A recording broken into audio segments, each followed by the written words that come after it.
Hello दोस्तों, आप सभी कैसे हैं। उम्मीद करता हूँ आप सभी बहुत ही अच्छे होंगे। हम आज की इस वीडियो में पढ़ेंगे क्लास 10th मैथ। इसमें हम देखेंगे 6 महत्वपूर्ण प्रश्न जो ये प्रश्न है हर साल बोर्ड परीक्षा में आता है। यदि आप ये 6 प्रश्न कर कर जाते हैं तो मैं गारंटी के साथ कह सकता हूँ कि आपका 10 नंबर आपका पक्का हो जाएगा। तो आइए अब हम देखते हैं पहला नंबर सवाल। पहला नंबर हमारा ये सवाल कर रहा है, अभाज्य गुणनखंड विधि द्वारा 96 और 404 का एचसीएफ और एलसीएम ज्ञात कीजिए। पहला नंबर हमारा सवाल कह रहा है कि अभाज्य गुणनखंड विधि द्वारा 96 और 404 का एचसीएफ और एलसीएम ज्ञात कीजिए। तो सबसे पहले हमारा अभाज्य गुणनखंड क्या होता है। अभाज्य संख्या तो वो होता है 2, 3, 5, 7, ऐसे कर अनंत तक बहुत से संख्या होते हैं। तो आइए अब हम 96 का अभाज्य गुणनखंड करते हैं। तो यहाँ पर लिख रहे हैं हम 96। तो 96 का जब हम अभाज्य गुणनखंड करेंगे तो सबसे पहले छोटी संख्या से कटाते हैं। तो छोटी संख्या हमारी 2 है, तो 2 से पहले हम कटाएंगे। तो 2 चौको 8 और 1 बचा है, तो 1 इसमें आ गया। तो 2 8 16, तो ये हो गया 48। अब हम फिर से क्या करेंगे, फिर से अब हम 2 से कटाएंगे। 2 से कट रहा है तो कटाएंगे। तो 2 से कटाएंगे तो 2 दूना 4 और 2 चौको 8।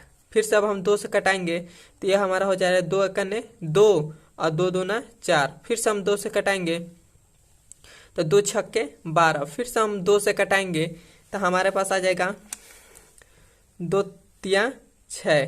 फिर से हम 3 से कटाएंगे, 3 एकने 3। इतना हमारा हो गया। उसके बाद अब हम 404 का अभाज्य गुणनखंड करेंगे। तो यहाँ पर 404 का अभाज्य गुणनखंड कर रहे हैं 404 का। तो सबसे पहले इससे भी सबसे छोटी संख्या 2 है, तो 2 से कटाएंगे। तो 2 दूना 4, 0 को उतार देंगे। फिर से 2 दूना 4।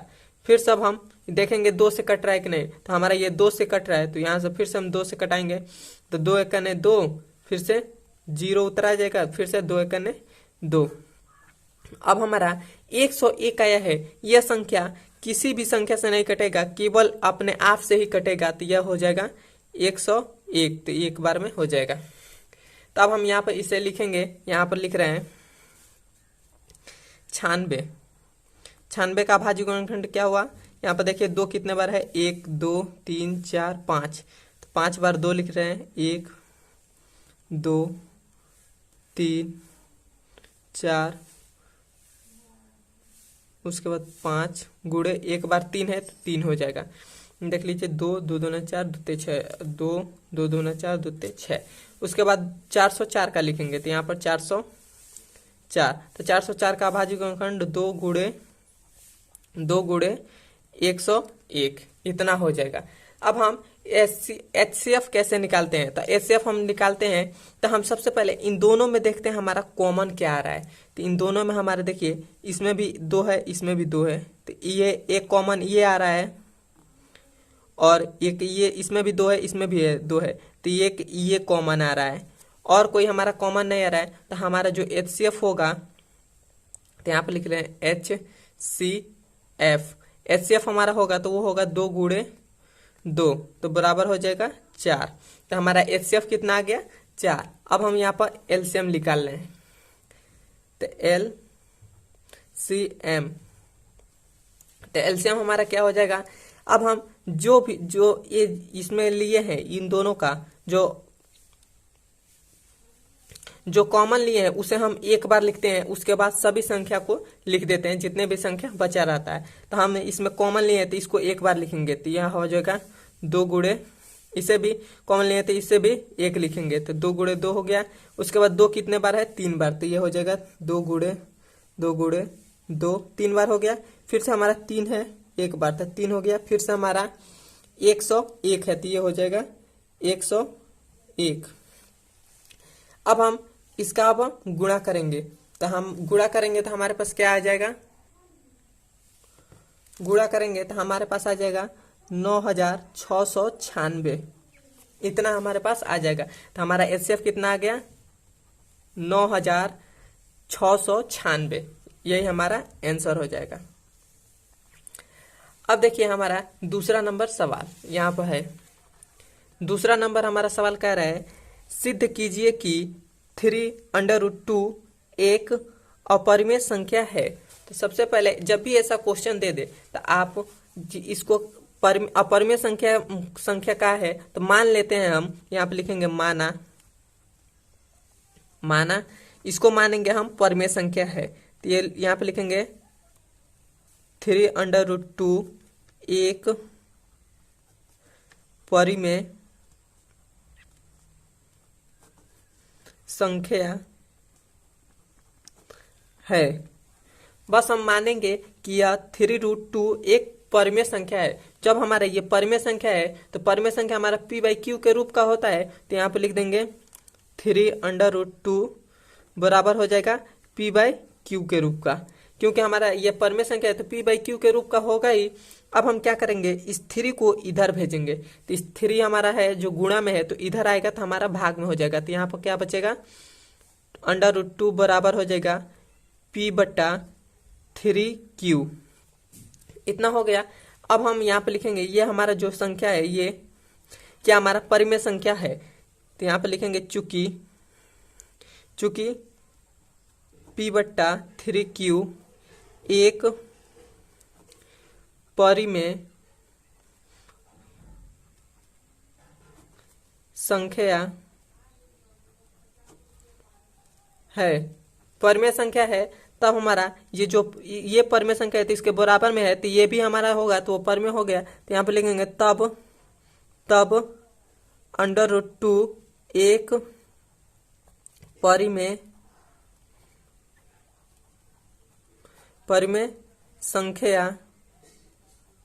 संख्या होगा। अब यहाँ पर इसके आगे फिर से हम लिखेंगे अतः, और हम जानते हैं कि जो √2 होता है वह अपरिमेय संख्या होता है। तो यहाँ पे लिखेंगे अतः √2 एक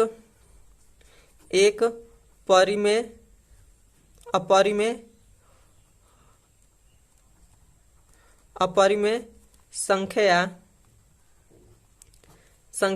है। अतः p/3q भी अपरिमेय संख्या होगा। बस इतना लिख देंगे। अब हम यहाँ पर देखेंगे कि एक बार यह सिद्ध हो रहा है कि p/3q एक परिमेय संख्या है, और यहाँ पर सिद्ध हो रहा है कि, और यहाँ पर फिर सिद्ध हो रहा है कि p/q एक अपरिमेय संख्या है, और यहाँ पर √2 सिद्ध हो रहा है कि यह परिमेय संख्या है। यहाँ पर सिद्ध हो रहा है कि √2 एक अपरिमेय संख्या है। तो ऐसा कभी नहीं होता है कि जो दो एक संख्या वो परिमेय भी संख्या हो और अपरिमेय भी संख्या हो। तो यहाँ पर हम लिख देंगे, यहाँ पर लिखेंगे चूंकि हमारी कल्पना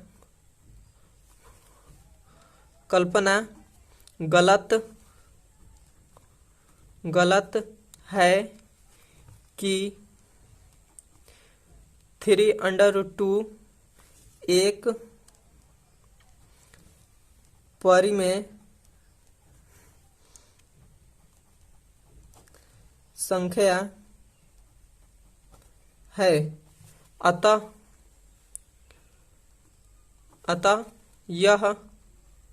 यह मतलब 3√2, तो यहाँ पर लिख रहे हैं 3√2। अतः यह एक अपरिमेय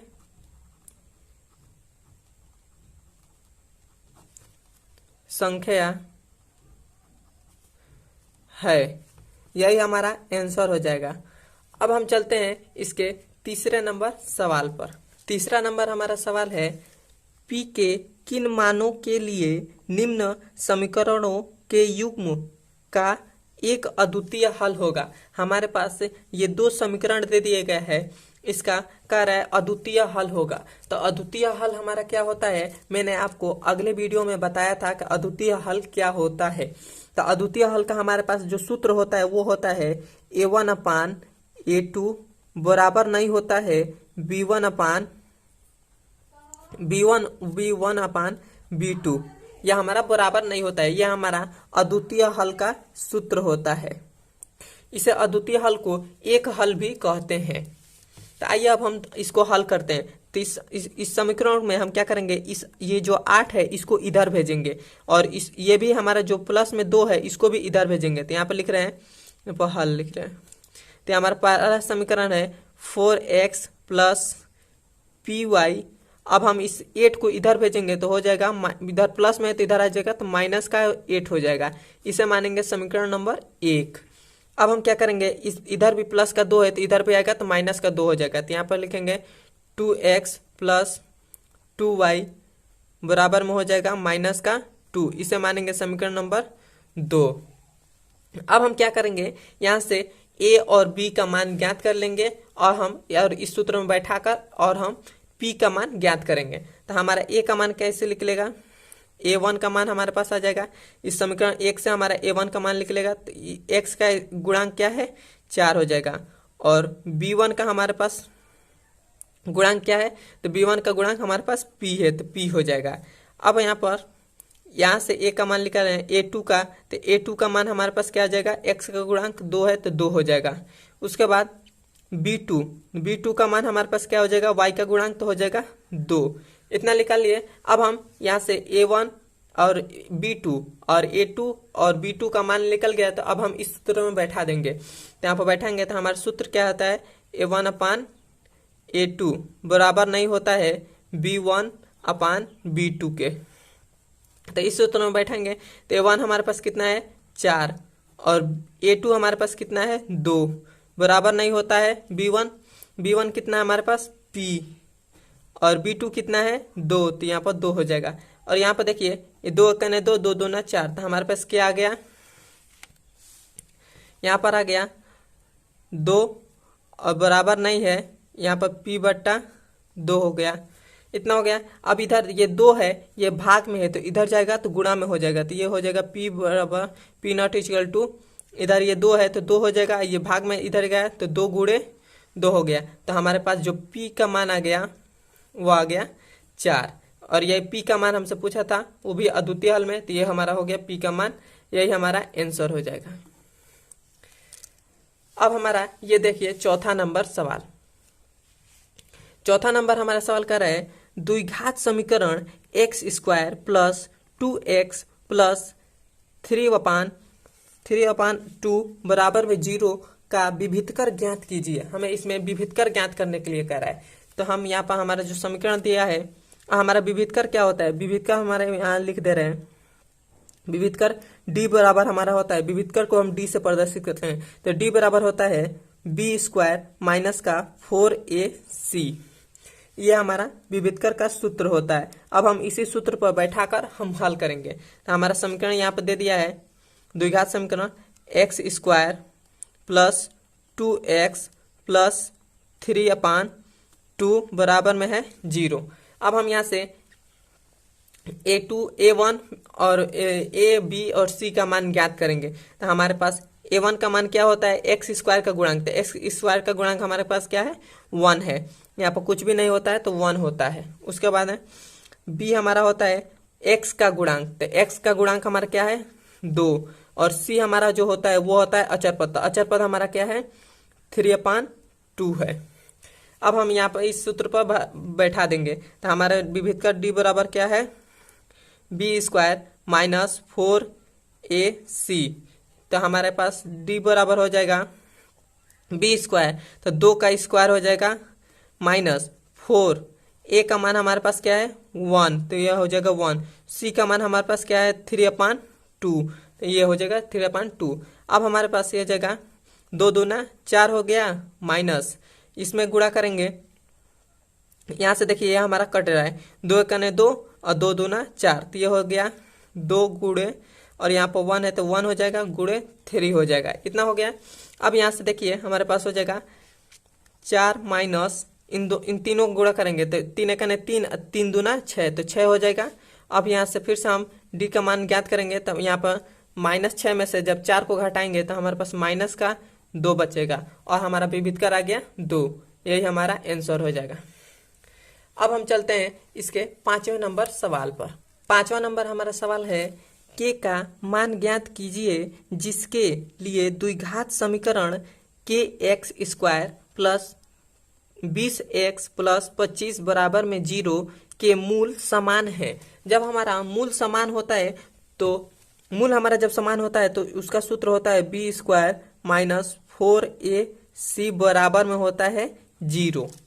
यहाँ पर ए लिख दे, यहाँ बराबर में होता है 0। जब हमारा मूल समान हो तो ये हम सूत्र लगाकर हम हल करते हैं। तो हमारे पास समीकरण क्या दे दिया है के x square plus 20x plus 25 बराबर में है 0, इतना दे दिया। तो हम ए का मान क्या कर, ए का मान हमारे पास क्या हो जाएगा, ए का मान हमारे पास हो जाएगा एक्स स्क्वायर का गुणांक। तो एक्स स्क्वायर का गुणांक क्या है 1 हो जाएगा। के है तो के हो जाएगा। और बी का मान हमारे पास क्या होता है एक्स का गुणांक। तो एक्स का गुणांक क्या है 20, तो 20 हो जाएगा। और सी हमारा जो होता है वो अचर पद होता है। तो अचर पद हमारा क्या है 25, तो यह हो जाएगा 25। अब हमारे पास ए बी और सी का मान हमारे पास ज्ञात हो गया। तो अब हम इस सूत्र पर बैठाकर हम हल करेंगे। तो हमारे पास बी स्क्वायर माइनस 4ac बराबर में है 0। तो बी स्क्वायर का मान हमारे पास क्या है तो 20 है और माइनस का, और हमारे पास 4 है तो 4 हो जाएगा। ए का मान हमारे पास क्या है के है तो के हो जाएगा। सी का मान हमारे पास क्या है 25 हो जाएगा। बराबर में हम 0 लगा देंगे। अब हम यहाँ पर 20 स्क्वायर का हो जाएगा। अब हम यहाँ से क्या करेंगे 20 का स्क्वायर हमारे पास क्या होता है 200 होता है। और यहाँ पर माइनस हो जाएगा यहाँ पर। अब हम 25 का इस 4 में गुणा करेंगे तो हो जाएगा 25 चौका 100, तो 100 हो जाएगा, 100 के हो जाएगा। अब हम बराबर में 0 लिखेंगे। अब हम यहाँ से क्या करेंगे इस 100 माइनस 100 के है इसको इधर भेजेंगे, 0 को इधर लाएंगे। तो माइनस में है तो इधर आएगा तो प्लस में हो जाएगा। तो यहाँ पर हो जाएगा 200 बराबर में हो जाएगा 100 के, इतना हो गया। अब हम यहाँ से क्या करेंगे ये जो हमारा 100 जो गुणा में है, गुणा में इसको इधर भेजेंगे। तो इधर गुणा में है तो इधर आएगा तो भाग में हो जाएगा। तो ये हो जाएगा 200 बटा 100 बराबर में हो जाएगा कि। अब हम यहाँ से 100 एक 100 और 100 दूना 200, तो हमारे पास के का कितना मान आ गया 2। हमारे पास के का मान आ गया 2, तो यही हमारा आंसर हो जाएगा।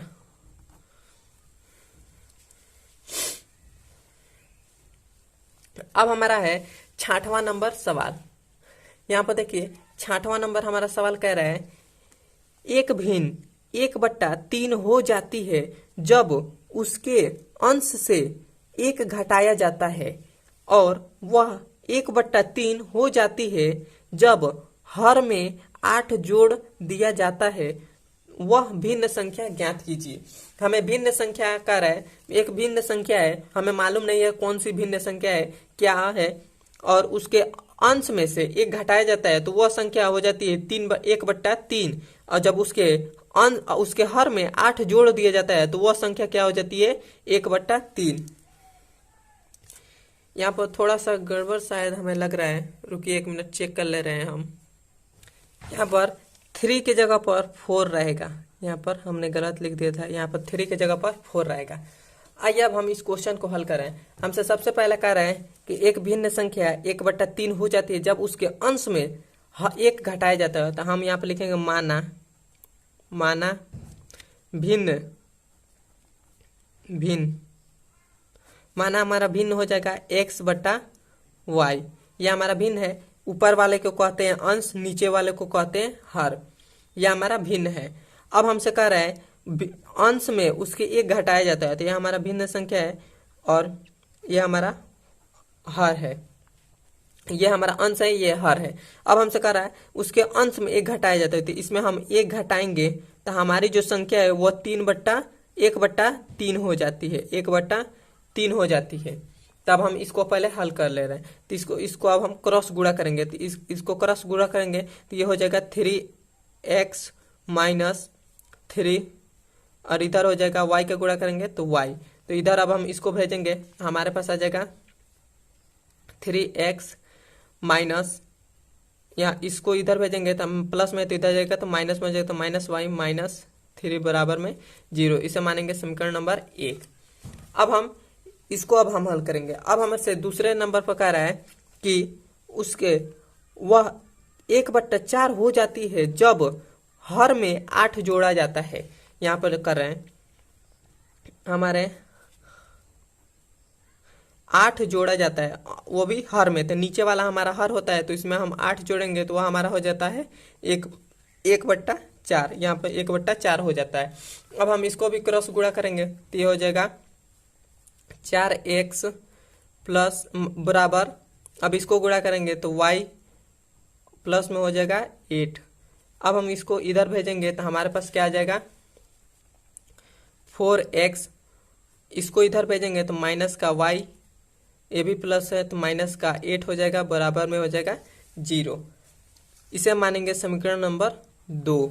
इतना कर लिए। अब हम इस समीकरण को यहाँ से समीकरण 1 और 2 से यहाँ पर हम लिख रहे हैं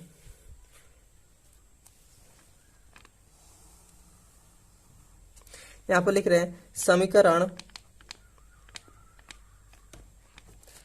1 व 2 से। समीकरण 1 व 2 से तो हमारा समीकरण 1 क्या है 3x माइनस 1y माइनस 3 बराबर में है 0। और समीकरण 2 क्या है 4x माइनस y माइनस 8 बराबर में है 0। अब हम यहाँ से क्या करेंगे, इसको घटाएंगे। यहाँ पर लिख दे रहे हैं घटाने पर